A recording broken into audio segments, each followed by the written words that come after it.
Hello, I'm the SN Man, or the Tin Man as some people call me, and this is my guide for training summoning on an Ironman account.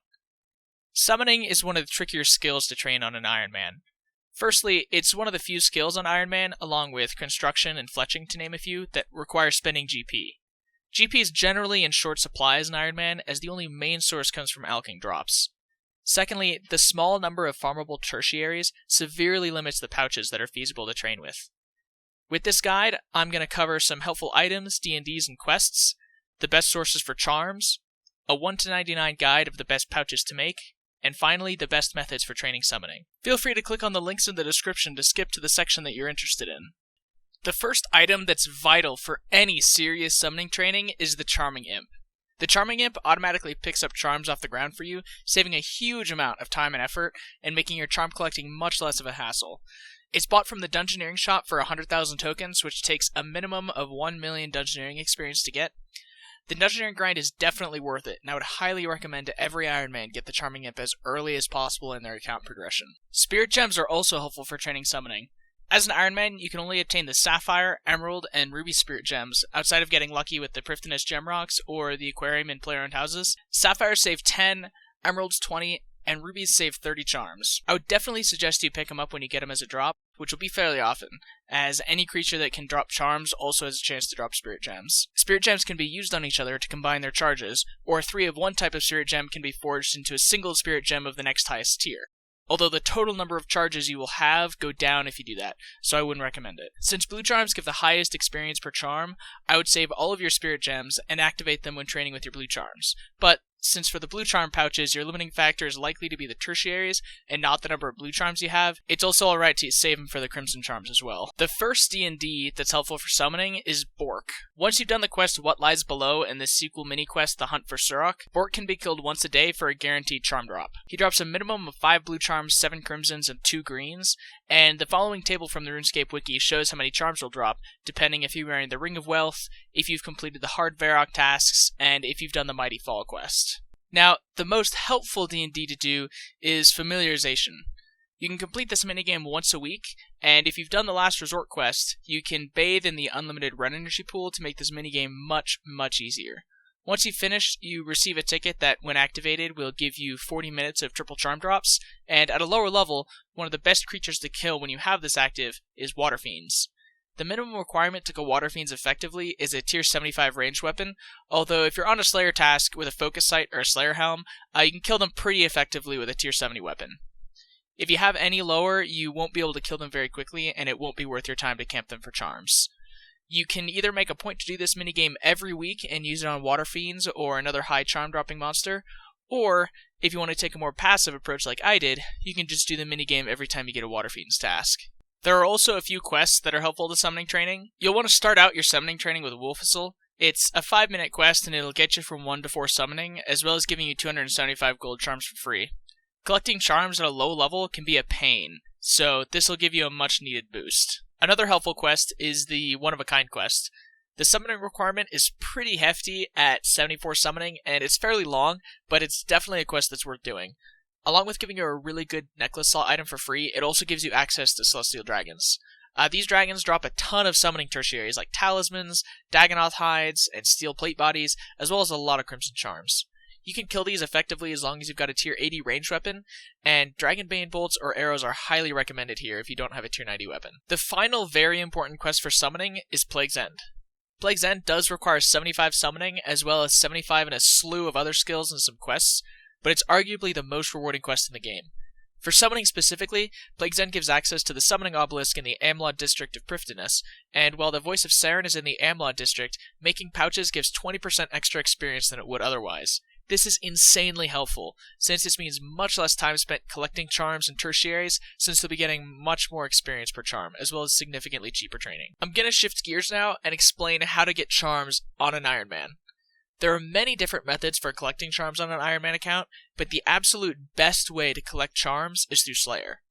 With Slayer, you're not only collecting charms, but also gaining GP that goes a lot of the way towards paying for the high cost of summoning. As I stated earlier, using the Familiarization charm tickets on high charm tasks like Water Fiends can improve the amount of charms you get through Slayer by a significant amount. If you prefer tasks like Water Fiends and Celestial Dragons, and use your weekly Familiarization tickets when you get your Water Fiend tasks, you should have no problem getting enough charms for 99 summoning while going for 99 Slayer.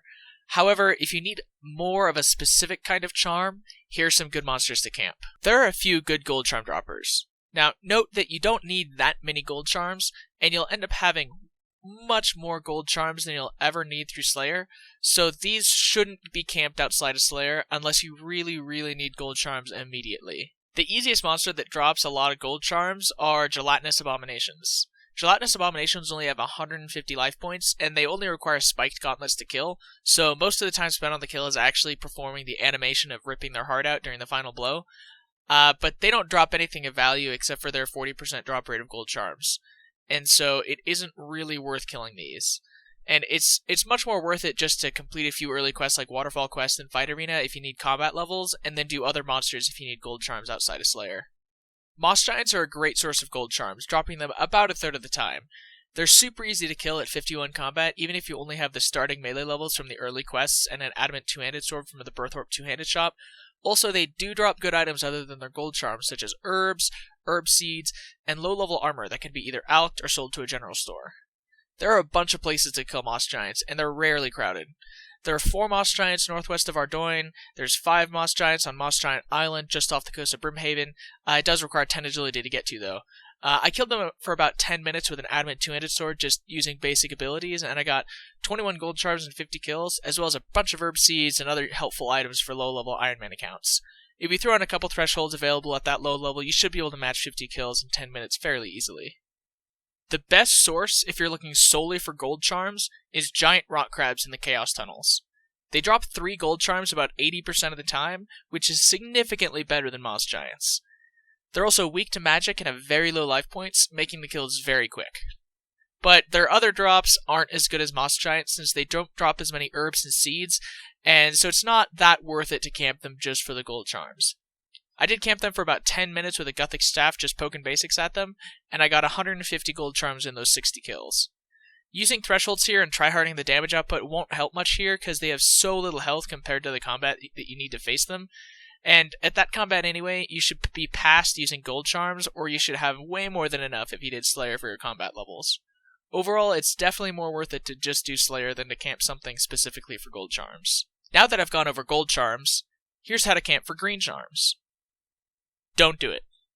Between the fact that green charms are only kind of worth it in a very narrow level range, and they're super expensive to use even in that very narrow range, it's never worth camping something just for the green charms. You will get more than enough than you will ever need just through Slayer. There are quite a few different monsters that are excellent Crimson Charm droppers. The first is Water Fiends. The most popular place to kill them is in the Ancient Cavern, requiring completing the first section of Barbarian training in order to access the area, but they're also present in the Chaos Tunnels. They require a tier 70 ranged weapon and the level 70 prayers to be killed effectively if you're on a Slayer task, or a tier 75 weapon if you're off task. Using potions like super potions or extreme potions if you've got them will also be really helpful here. I would highly recommend preferring this Slayer task since they give amazing charms, and they also drop water talismans for high level training, and also a decent amount of alcohols. I used chaotic crossbows off task and got 54 kills in 10 minutes with some pretty welfare gear, and I got 47 crimsons and a ton of alcohols and other useful items. Another excellent source of crimson charms is Celestial Dragons. Celestial Dragons require the one-of-a-kind quest to be reached, and they require a tier 80 range weapon, preferably with Dragonbane bolts or arrows, to be killed effectively. Although if you've got a tier 90 range weapon, the tier 90 ammo is better. Celestial Dragons drop a ton of Crimson Charms, as well as a good amount of Blue Charms and a slew of summoning tertiaries like Talismans, Dagonoth Hides, and Steelplate Bodies to name a few. In 10 minutes with Chaotix and Dragonbane Bolts off task, I get 18 kills, and that got me 26 Crimsons and a bunch of tertiaries. If you're on task, or use Death Swiftness, Stat Boosting Prayers, Supers, Extremes, or Overload Potions if you've got them, you'll definitely be able to get way faster kills than that.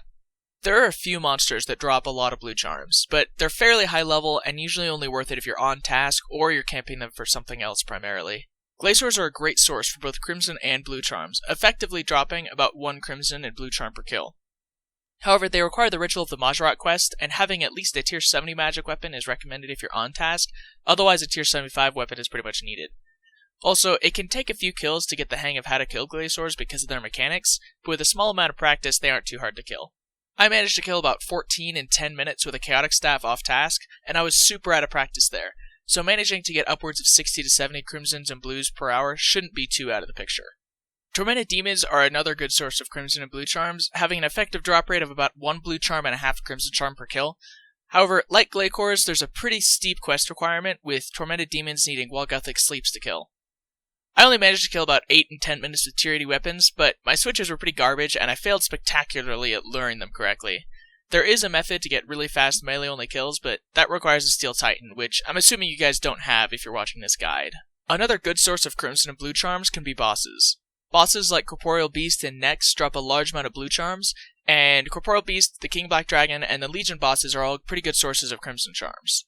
I wouldn't camp these specifically for charms, but if you're already planning on bossing, getting charms is a good secondary reward. You can also do Hunter for charms. You can hunt charm sprites which drops charm slices, and you can combine those to make charms, or you can also hunt charming moths in the wilderness. Both of these methods are pretty bad charms per hour, but if you're doing the charm sprites for the enhanced Deactivate stick for hunter training, the charms are an added bonus. Also, if you're going for untrimmed summoning, this could be a way to get summoning experience without getting combat experience. Now, overall, the best way to get charms on an Ironman account is still just to do Slayer, and to use the Familiarization triple charm tickets whenever you get a task that's really good for charms. And now for the level by level guide for the best pouches to make for experience. One note here is that, unlike for non-Ironman accounts, for Ironman, the prices for these items never fluctuate, so the GP per XP for these pouches will be constant, whether you're looking at the guide when I put it out, or a couple years down the line. As I said before, to get from level 1 to 4 summoning, complete the Wolf Whistle quest. Then, to get from level 4 through 15 summoning, you'll be creating Dreadfowl pouches with raw chickens. The best source of these is Rufus's Meat Emporium in Canifis, which stocks 30 raw chickens, and there's a couple other stores that also stock 10 each. Also, if you want, you can kill the raw chickens if the stores are out of stock and you don't want to wait. Including the cost of buying the raw chickens and trading the pouches back for some of your shards back, this costs 11.9 GP per XP.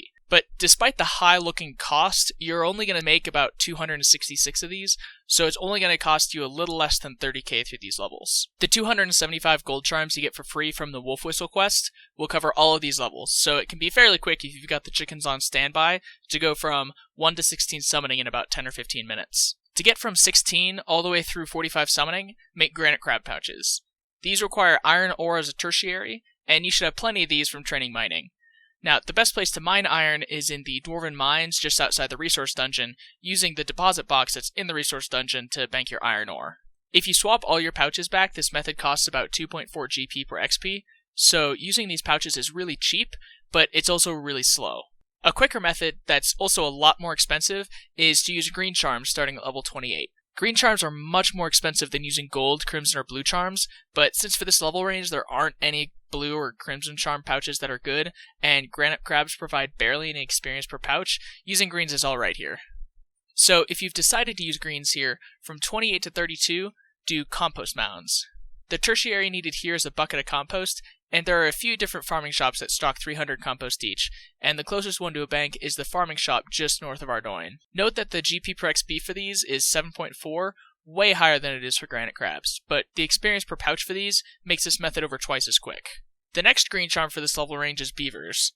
These require willow logs as a tertiary, which is just cut just south of the drainer bank, and you should have plenty of these from woodcutting training, so it shouldn't be too big of a deal to get these. Also, the beaver pouches are helpful for woodcutting training, so you might want to keep these around instead of trading them back. The cost for these is even higher than the compost mounds, but you'll be getting about 2.5 times as quick experience than if you were using granite crabs. Overall, for this level range, I would suggest using both your golds and your greens, since it'll mean you have to do the least amount of charm collecting total. If you did only granite crabs, this level range will cost you about 156k, and if you did only greens, from 32 to 46, you would have spent about 530k, so your true cost will likely be in between those two numbers. To get from 46 to 49, make Pyrelord pouches. This is the first pouch we're making that requires Crimson Charms, which will give you the bulk of your experience. At this point, you can completely cease picking up any gold and green charms, and if you have a Charming Imp, I would suggest you switch it to Destroy them. Gold charms provide much too little experience per charm, and green charms are way too expensive to use at the higher levels. You will need a small number of greens and golds to make some of the familiars that help with skilling or combat, like the fruit bat for collecting papayas, or a spirit terror bird for a low-level beast of burden, but you should never need more than a couple hundred of each. Pyrelord pouches require tinderboxes as a tertiary, which can be bought in bulk from the firemaking master south of Sears Village. This level range will cost you about 98k. From 49 to 64 summoning, make bloated leech pouches. This pouch requires raw beef as a tertiary, which can be obtained in bulk from either the raw meat seller in Canifis or an Ooglog if you've done the Last Resort quest. This level range will cost you about 1.3 mil. Now, if you really want to use your gold charms, starting at level 52 summoning, you can make Spirit Terror Birds. This pouch requires raw bird meat as a tertiary, which can be obtained from the meat seller in Ooglog. This will only cost you about 2 GP per XP, but the experience per pouch is less than a third the experience of the Crimson Charm pouches, making this method really slow in comparison. From 64 to 74 summoning, create the Stranger Plant pouch. This pouch requires Bagged Plant 1 as a tertiary, which can be bought from the Falador Park Gardener. The bagged plants are 1k each, making this method a little more expensive than the bloated leeches, but the large increase in XP per pouch makes this worth it. This level range will cost you about 4.7 mil. From 74 all the way until you hit 96 summoning, create Granite Lobsters. This pouch requires a 500 gram piece of granite as a tertiary, and the best source for these is mining granite at the granite quarry in the desert. You can either bring a sign of the porter to bank your granite, or you can drop all the pieces of granite except for the 5 kilogram pieces, and bank whenever you have an inventory full of those. Personally, I did the second method, and it wasn't too bad at all. If you bank all of your 5 kilogram granite when training mining, you should have more than enough granite for all the summoning levels you'll need from Granite Lobsters. The reason why there's 2 numbers for the shard return number and the experience per pouch is because at level 75 summoning, you can complete the Plague's End quest, so the effective experience per pouch increases by 20%, since you could train an Amlod during the Amlod Voice of Saren. Also, at 88 summoning, you can complete the hard Tyrannwyn tasks and get more shards back if you trade your pouches in at Lord Amlod. If you complete these levels by only doing Granite Lobsters, you're going to have to spend about 23 mil. But there are a lot of other pouches that are cheaper that can supplement the experience you'll get. And at this point, this is where your summoning training starts to complicate a bit. Your main source of experience will still be the Granite Lobsters, and that'll be your fallback if you don't have the supplies for anything else, but there are a lot of pouches you'll be able to make, but they won't comprise the bulk of your experience, as the tertiaries won't be in large supply. At level 76, it's time to start using your blue charms. For your blue charms, it's likely that your limiting factor will be your available tertiaries and not the number of blue charms you have, so use any and all tertiaries you have to make the pouches. The first of the blue charm pouches is the Adamant Minotaur. These give the least amount of experience per blue charm out of the blue charm pouches, so if you've got a ton of talismans that you can't make pouches out of yet, it may be worth it to wait until a higher level to start using your blue charms. These can be farmed by smelting the ore you get from Cherry Heron Hours, or you can just use the drops you get from PVM and Slayer. At level 77, you can make Talon Beast pouches. The tertiary for these pouches are Talon Beast charms, only available from the Nail Beast event in the Temple Trekking minigame. However, these pouches provide the most experience per charm of any pouch in the game, at over 1200 with the Amlod boost. They also provide the second best DPS of any pouch, behind only the Steel Titan, so they're worth keeping around for use in combat until you can make the Steel Titans. At level 79, make Fire Titans and Moss Titans. They both provide the same experience per pouch, with the Fire Titan requiring Fire Talismans and the Moss Titan requiring Earth Talismans. There's no good way to farm these talismans, so just use however many talismans you've gotten from Slayer and PVM drops. At level 83, you can make Spirit Dagonoth pouches. The tertiary for this pouch is the Dagonoth hide, and the only real source for these is the noted drops from Celestial Dragons, so you likely won't have too many. However, these pouches are the cheapest pouch to make in the game, since they only cost 1 Spirit Shard per pouch. Unlike Talon Beast pouches, these pouches are only really worth making up until your 96 summoning, since Pack-Yaks give more experience per charm. But definitely take advantage of the virtually free experience while you can.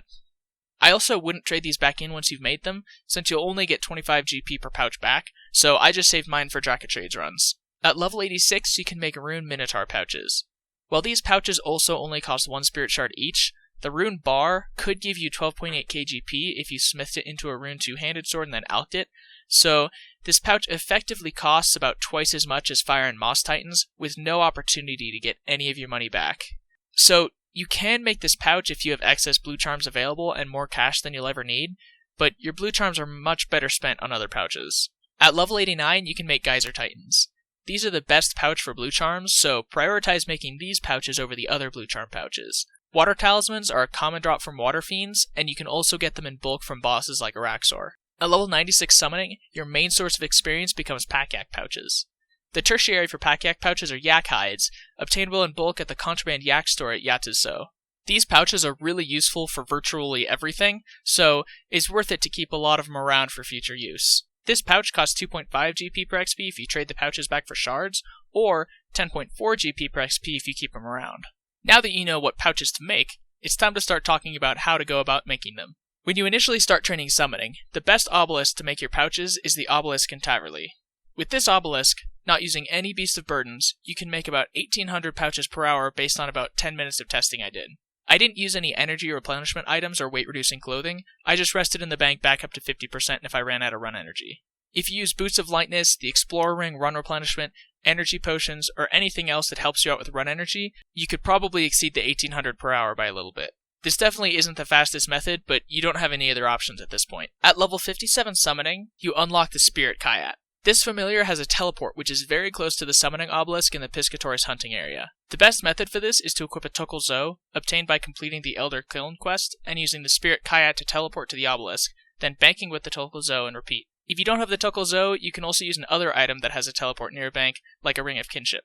Based on about 10 minutes of testing, you can do about 4,000 pouches per hour with this. And I had about 4 or 5 misclicks where I teleported to the wrong place, so you could probably get up to about 4,200 pouches per hour if you don't have any misclicks.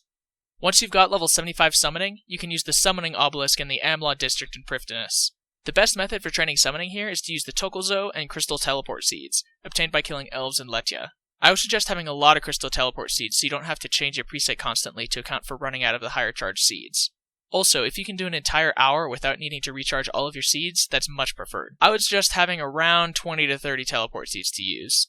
Also, filling a Beast of Burden with more tertiaries dramatically increases the number of pouches you can make per hour, as you can make an entire inventory full of pouches, swap the pouches in your inventory for shards at Lord Amlod, then withdraw all from a Beast of Burden, and make another 12, 20, or inventory full depending on which Beast of Burden you're using. Based on my testing, I was getting about 5,100 pouches per hour using a War Tortoise and about 5,800 pouches per hour using a Pack Yak, but I know that it's possible to get up to 7,000 pouches per hour using a Pack Yak if you've got really good clicks and you're getting near perfect surges after every teleport. There is another method that's the most popular method for non-Ironman accounts, and that's to do the Taverly Shop method.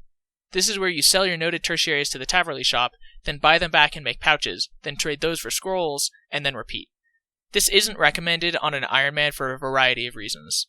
First of all, you'll need more GP per pouch as you'll be rebuying the tertiaries from the shop, and swapping 10 scrolls returns less shards than swapping 1 pouch. Secondly, you'll be receiving less XP per pouch than if you were doing this the Amlod method, as you won't be getting the 20% XP boost when on Amlod Hour. This means more time spent collecting charms, and significantly increased GP per XP cost of summoning. These two factors combined makes doing the Taverly method definitely not recommended. However, if you want to do it anyway, you can get about 8 to 10k pouches per hour doing this. That's it for this video, and hopefully it helped out with your summoning training. If you have any further questions about summoning training or Ironman training in general, feel free to leave it down below in the comments and I will be sure to answer them. Also, leave in the comments if you'd like to see another Ironman skill training guide, and if so, which skill.